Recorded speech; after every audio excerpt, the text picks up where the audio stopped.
வாழ்க்கையை பற்றின புரிதல் ஒவ்வொருத்தருக்கும் வரும்போது தன் வாழ்க்கையை தான் அனுபவிக்க வேண்டும் என்ற எண்ணமானது இயற்கையாகவே வரும். மாறாக இன்னும் பல கோடி ரூபாயை சேர்த்து வைக்க வேண்டும் வருகின்ற தலைமுறைக்கு அப்படிங்கிறத தாண்டி அவர்கள் வாழ்க்கையை அவர்கள் வாழட்டும், நமக்கு கொடுத்த இந்த பிறப்பு எதற்கு என்று நாம் உணர்ந்து கொள்வோம் அப்படிங்கிற பாதையில யாரு பயணிக்கிறாங்க அப்படின்னு பார்த்தா உண்மையை உணர்ந்தவர்கள் மட்டுமே பயணிக்கிறார்கள். அப்படிப்பட்டவர்களில் நீங்களும் ஒருவரா அப்படிங்கிறத மட்டும் சிந்தித்து பாருங்க, உங்களுக்கு விடை தெரிஞ்சிடும். பொதுவா சொல்ல போனா இப்ப நம்ம அப்பாவோட பேரை கேட்டா உடனே சொல்லுவோம், தாத்தாவோட பேரை கேட்டால் உடனே சொல்லுவோம். தாத்தாவோட ஐயா பேரை கேட்டோம்னா கொஞ்சம் யோசிப்பாங்க. அதுக்கு முன்னாடி இருக்கவங்களோட பெயர்லாம் கேட்டா ஒரு 4-5 தலைமுறைக்கு வந்துட்டு ஞாபகம் வைத்திருப்பார்கள். ஆனா அதுக்கு மேல போகும்போது தடுமாற ஆரம்பிப்பாங்க, தெரியல, சொல்லல, கேட்டுக்கல. இந்த மாதிரி ஒரு சிலர் 10 தலைமுறை வரையிலும் தெரிஞ்சு வச்சிருப்பாங்க. சரி, இந்த உலகம் தோன்றி எத்தனை ஆண்டுகள் ஆகிறது? அந்த வரிசையிலே நாம் தலைமுறைகளை நாம் ஞாபகத்தில் வைத்திருக்கிறோமா அப்படிங்கிற அந்த ஒரு கேள்வியை நம்ம மனசுக்குள்ள கேட்டு பார்த்துக்குங்க. எல்லாத்துக்குமான விடை உங்களுக்கு கிடைத்துவிடும். ஏன் இப்படி சொல்றோம் அப்படின்னா, எப்பேற்பட்டவராக இருந்தாலும் இந்த பூமிக்கு வந்த யாத்திரை முடிந்து திரும்பி செல்கிறார்கள் என்றால் ஒரு குறிப்பிட்ட காலகட்டத்திற்கு பிறகு அவர்களை இந்த பூமியில் இருப்பவர்கள் மறப்பார்கள்.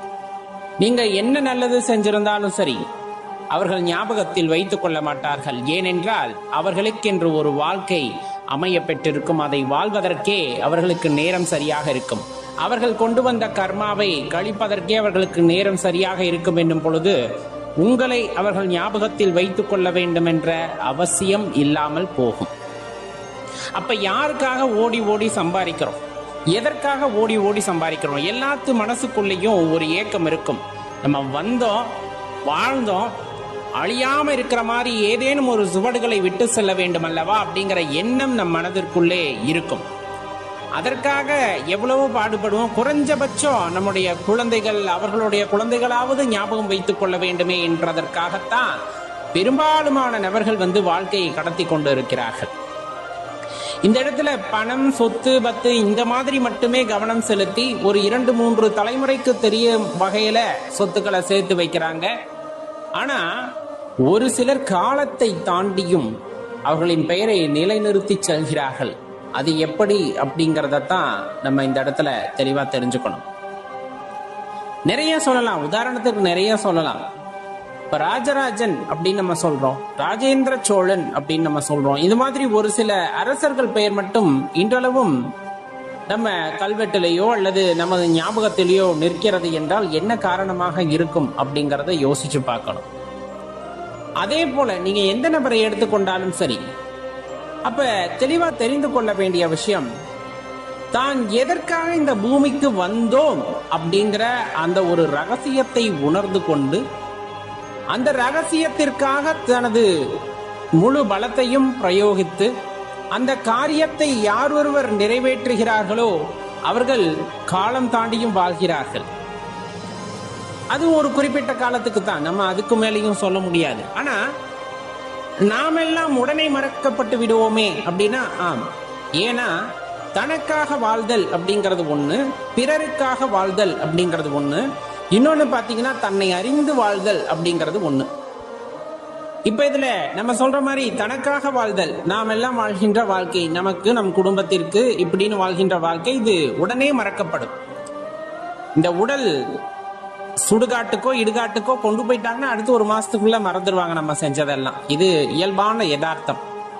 பிறருக்காக வாழும் பொழுது சில நினைவுகள் எல்லாம் வரும் பொழுது உங்களை நினைவு கொள்வார்கள். இந்த இடத்துல இவர் இதை செஞ்சாரு, எனக்கு உதவி செஞ்சாரு அப்படின்ட்டு ஒரு குறிப்பிட்ட தலைமுறை வரை அதை ஞாபகத்திலே வைத்திருப்பார்கள். பிறருக்காக வாழும் பொழுது கொஞ்ச நாள் நம் நினைவிலே, பலர் நினைவிலே இருக்கக்கூடும். அவர்களும் அழியும் பொழுது அந்த நினைவுகளும் அவர்களோடு அழிந்து விடுகின்றது. தன்மை அறிந்து தன் வேலை அறிந்து ஒருவர் வாழ்கின்றார் அப்படிங்கும் போது பல தலைமுறைகளை தாண்டியும் அந்த பெயர் நீடித்திருக்கிறது. அது இப்ப நம்ம ஏற்கனவே சொன்ன மாதிரி பல ராஜாக்கள் நம் மனதினுள்ளே நிற்கிறார்கள் அப்படின்னா அதற்கெல்லாம் தன்னுடைய கடமையை உணர்ந்து அவர்கள் செயலாற்றிய விதத்தின் காரணமாக நீடித்து நிலைத்திருக்கிறார்கள். அதுல மாற்று கருத்து இல்லை. அதையும் தாண்டி நாம் தொடர்ந்து வாழ வேண்டும் என்று ஆசைப்பட்டார், தொடர்ந்து வாழ வேண்டும் அல்லது இந்த பூ உலகிலே நம் பெயர் நிலைத்திருக்க வேண்டும் அப்படின்னு நினைச்சிங்க அப்படின்னா பல யுகங்களையும் கடந்து பல்லாயிரம் ஆண்டுகள் கடந்து இன்னும் நம் சித்த பெருமக்களுடைய பெயர்களை நாம் நினைவிலே நிறுத்தி இருக்கின்றோம். பல நூறு ஆண்டுகள் கடந்தாலும் நமது நினைவிலே நாயன்மார்கள் பெயர் நிற்கின்றது, ஆழ்வார்கள் பெயர் நிற்கிறதுனா காரணம் தன்னை உணர்ந்த நிலையில் அவர்கள் இறைவனையும் உணர்ந்தார்கள். இறைவனுடன் இரண்டர கலந்தார்கள். அவ்வளவுதான் இதில் இருக்கக்கூடிய சூட்சம். நீங்கள் உடனே மறக்கப்படுவீர்களா? ஒரு மாதத்திற்கு பிறகு மறக்கப்படுவீர்களா? ஒரு நூற்றாண்டுக்கு பிறகு மறக்கப்படுவீர்களா? அல்லது தொடர்ந்து பல நூற்றாண்டுகளையும் தாண்டி உங்களது பெயர் இங்கு நீடித்து இருக்குமா அப்படிங்கிறது நம் வாழ்கின்ற வாழ்க்கையை பொறுத்தது. இந்த பூமிக்கு நம்ம ஒரு யாத்திரை வந்திருக்கோம் இல்லையா?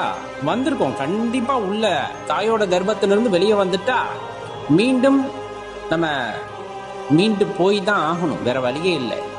நம்மளே நினைச்சாலும் நான் இருந்து பார்க்கணும், ஒரு 100-150 வயசு வாழணும்னு நினைச்சாலும் நம் கால நியதி தத்துவத்தின் படி நமக்கு என்ன விதிக்கப்பட்டிருக்கிறதோ அந்த காலம் முடியும் போது காலன் வந்து விடுவார், கூட்டிட்டு போயிடுவார். அதெல்லாம் மாற்றுக்கிறதே இல்லை. அதற்குள் நாம் வாழ்கின்ற வாழ்க்கை ரொம்ப அர்த்தமுள்ளதாக வாழ வேண்டும் என்று நினைத்தால் இறைவனை உணர்ந்து வாழ வேண்டும். அவரை உணர்ந்து அவருடன் இரண்டர கலந்த நிலையிலே நாம் வாழும் பொழுதுதான் அந்த வாழ்க்கைக்கான ஒரு அர்த்தம் அப்படிங்கிறது அவ்விடத்திலே கிடைக்கும். அப்படின்னா அதுல மாற்றுக்கருத்தை நீங்கள் கொள்ள வேண்டாம். சிவபெருமானை உணர்ந்து வாழ்தல், சிவனுடன் இரண்டர கலந்த நிலையிலே வாழ்தல் அப்படிங்கிறது எல்லோருக்கும் கிடைக்கக்கூடிய அனுபவம் அல்ல. மாறாக தொடர்ந்து முயற்சி செய்பவர்கள் இறைவனே எல்லாம், சிவபெருமானே எல்லாம், சிவனை தவிர வேறு யாரும் எனக்கு ஒன்றுமில்லை அப்படிங்கிற எண்ணத்துல சிவா சிவா சிவா சிவான்னு நாளும் பொழுதும் இறைவனை நினைத்து கொண்டு வாழ்பவர்களுக்கே கிடைக்கின்ற ஒரு வாய்ப்பு அது. அப்படின்னா அதுல மாற்று கருத்தே இல்லை. அப்படிப்பட்ட தன்மை உடையவர்களாக நீங்கள் இருக்கின்றீர்கள் என்றால் கண்டிப்பாக உங்களுக்கு இறைவன் ஒரு வாய்ப்பை ஏற்படுத்தி கொடுப்பார்.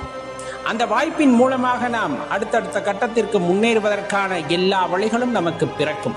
அந்த வழிகளின் மூலமாக பயணிக்கும் பொழுது காலத்தை கடந்து நமது பெயர் நிலைத்திருக்கும் அப்படின்னா அதுல சந்தேகம் கொள்ள வேண்டாம். இறைவன் கொடுத்த இந்த ஒரு வாழ்க்கை மீண்டும் இதே வாழ்க்கை கிடைக்குமா என்று தெரியவில்லை.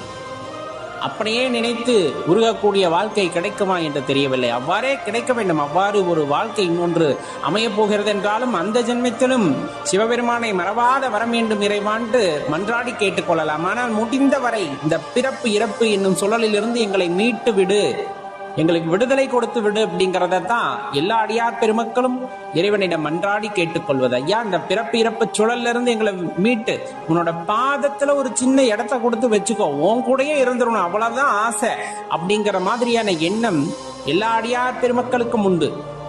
மீறி ஒரு சில யதார்த்தத்தை உணர்ந்தவர்கள் என்னால் இந்த ஜென்மத்தில் அந்த பாக்கிய நிலையை அடைய முடியாமல் போனாலும் அடியேனுக்கு ஒரு சின்ன வாய்ப்பை கொடு, மீண்டும் ஒரு பிறவியை கொடுத்தாலும் உன்னை மறவாத பிறவியை கொடு, உன்னை மறவாத பிறப்பை கொடு அப்படிங்கிறதான் அனைவரும் கேட்டுக்கொள்வார்கள்.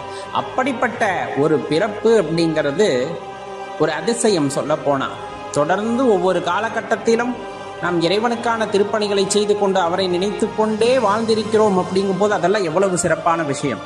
காரணம்